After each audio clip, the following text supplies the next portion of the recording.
Olá pessoal, tudo bem?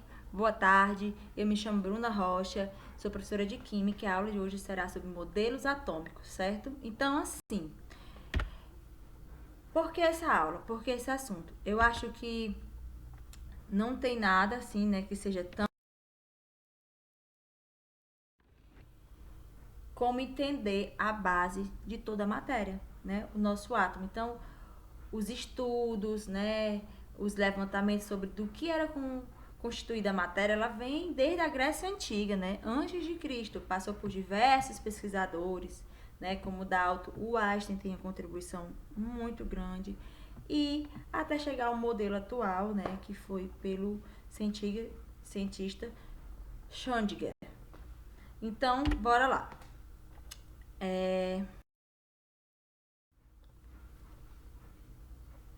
A matéria, sua constituição, como eu falei, vem desde a Grécia Antiga, as nossas discussões, né? Então, dois filósofos tiveram uma participação mais ativa, Leucipo e Demócrito.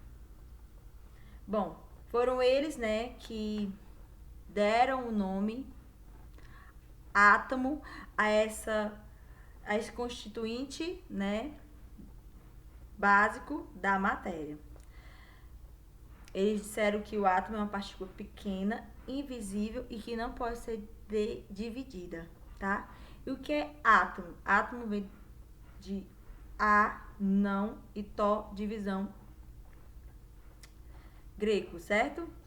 Então vamos lá. Essa ideia sobre o que era a matéria ficou um pouco que até o século XIX, assim, não havia mais tanta discussão, uma coisa que fosse mais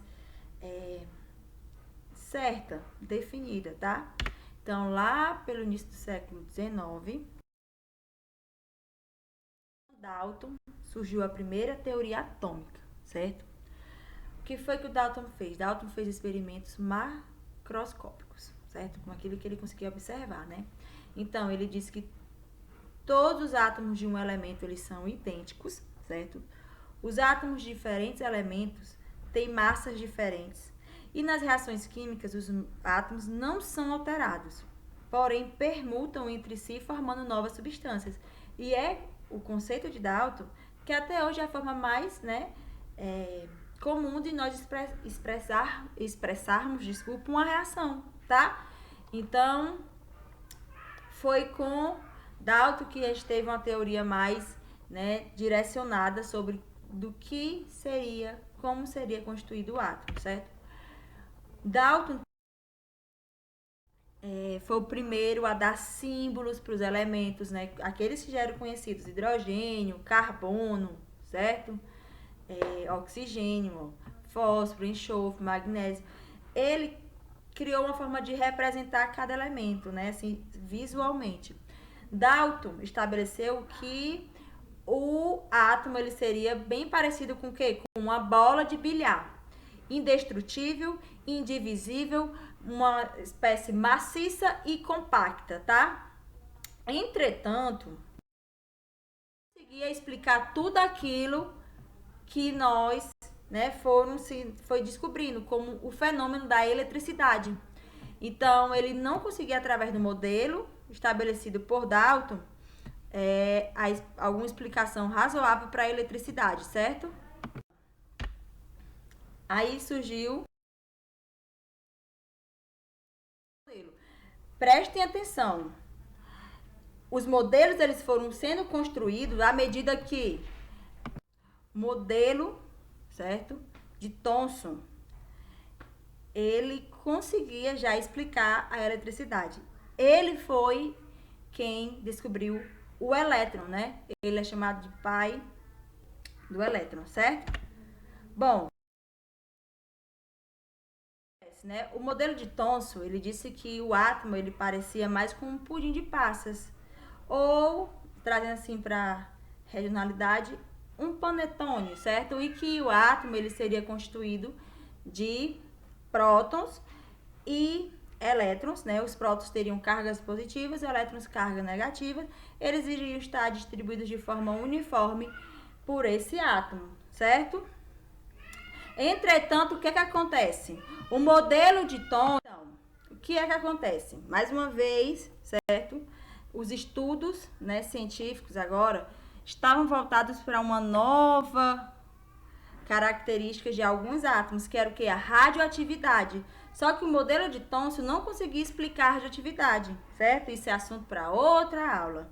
Então, veio quem? Modelo Rutherford, certo? O que foi que Rutherford fez, certo? Ele fez um experimento onde ele usou fontes de partículas alfa, que é uma espécie carregada positivamente, e essas partículas atingiriam uma folha de ouro bem fina. E aqui a gente tem o quê? Detector dessas partículas, certo? E o que é que acontece?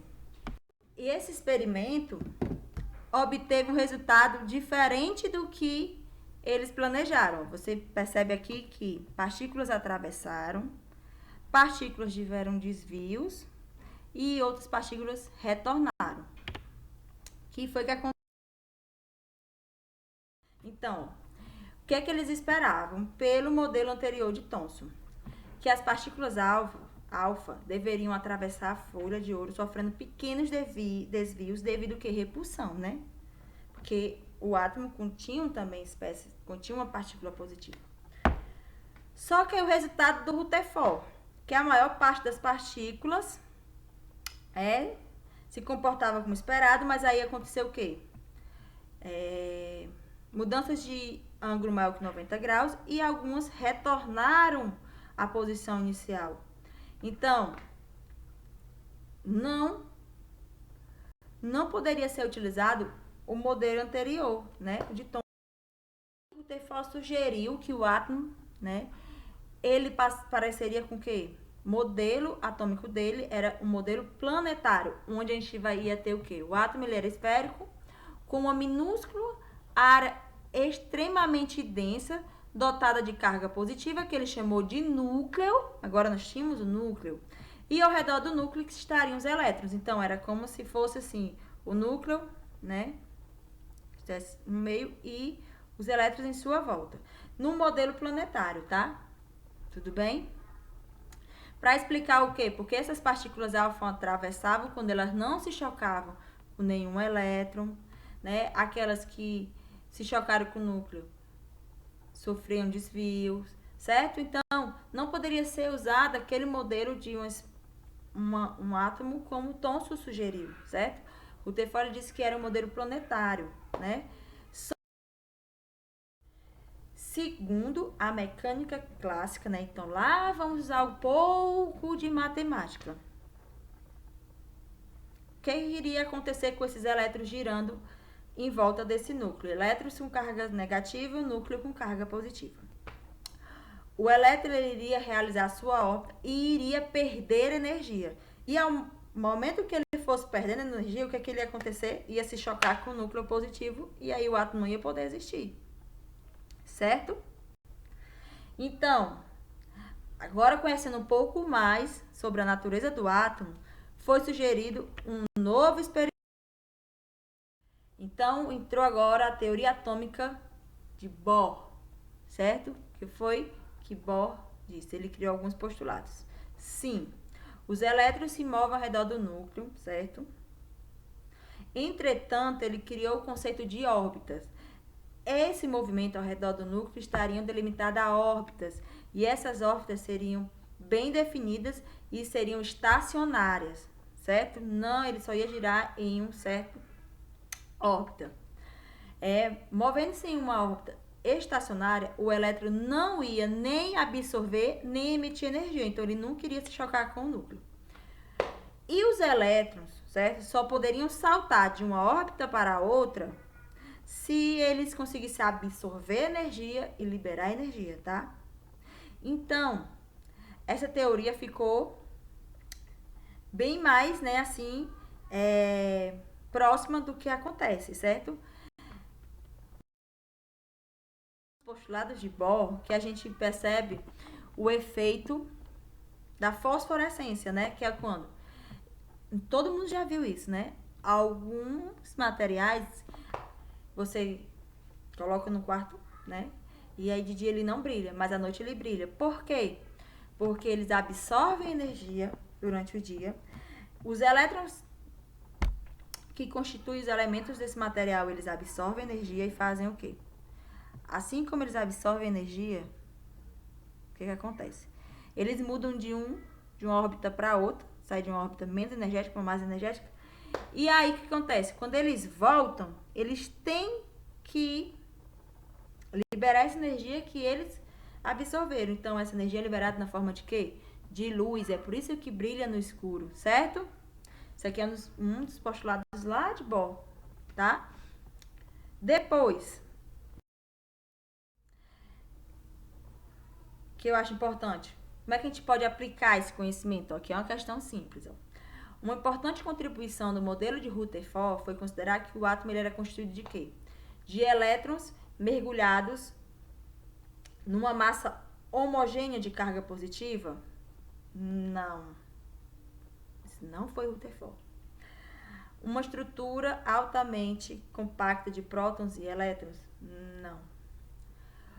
O núcleo de massa desprezível comparada com a massa do elétron? Não. Uma região central com carga negativa chamada núcleo? Também não. Ele disse o quê? Que o núcleo era muito pequeno, de carga positiva, cercada por elétrons, certo? Então, é uma questão aqui, ver tudo que a gente já falou. Outras, relacione as características atômicas com os cientistas que a propuseram, né? Então, Dalton, Thomson e Rutherford. Seu modelo atômico era semelhante a um pudim de passa. Quem foi que sugeriu esse modelo? Thomson. Seu modelo atômico era semelhante a uma bola de bilhar? Dalton. Criou um modelo para o átomo semelhante ao sistema solar? Rutherford. Então, viu? É bem simples, né? A gente já viu há pouco tempo. Calma. Só que aí, de novo, modelo de Bohr existia limitações, certo? Ele era adequado para explicar apenas que átomo? O do hidrogênio, certo? E os elétrons não são completamente descritos como partículas pequenas. Por isso que veio a teoria moderna, né? Mais abrangente. Iniciando com o quê? Com a observação do comportamento de onda e partícula para o elétron. Com o princípio da incerteza, né? Que você sabe a posição do elétron, mas você não sabe a velocidade dele. Se você sabe a velocidade, você não sabe a posição de Heisenberg. E a definição que atualmente, né, é a que melhor descreve, que é a questão do orbital, né, que é essa região com maior probabilidade de se encontrar um elétron, né? Agora a gente que o átomo ele tem uma estrutura, né, composta pelo núcleo de carga positiva e de nêutrons, certo? Surge uma nova subpartícula que são os nêutrons, né? Então lá no núcleo vai ter prótons e nêutrons, prótons positivos, nêutrons, como o nome já diz, nêutrons. E a nuvem eletrônica, certo? Vai estar em volta, vai ter formatos diferentes e a gente vai chamar, certo? Esse espaço de orbital, certo? Então o elétron, ele se comporta como uma partícula onda que se desloca no espaço, mas estará com maior probabilidade dentro de um orbital, né? Devido à sua velocidade, o elétron fica dentro do orbital, assemelhando-se a uma nuvem eletrônica, certo, gente? Então, assim, eu acho que era isso que eu queria, né, expressar para vocês. Eu espero que tenha contribuído, né, pro maior aprendizado possível, certo? E a gente se vê no próximo encontro, tá? Obrigada e até mais.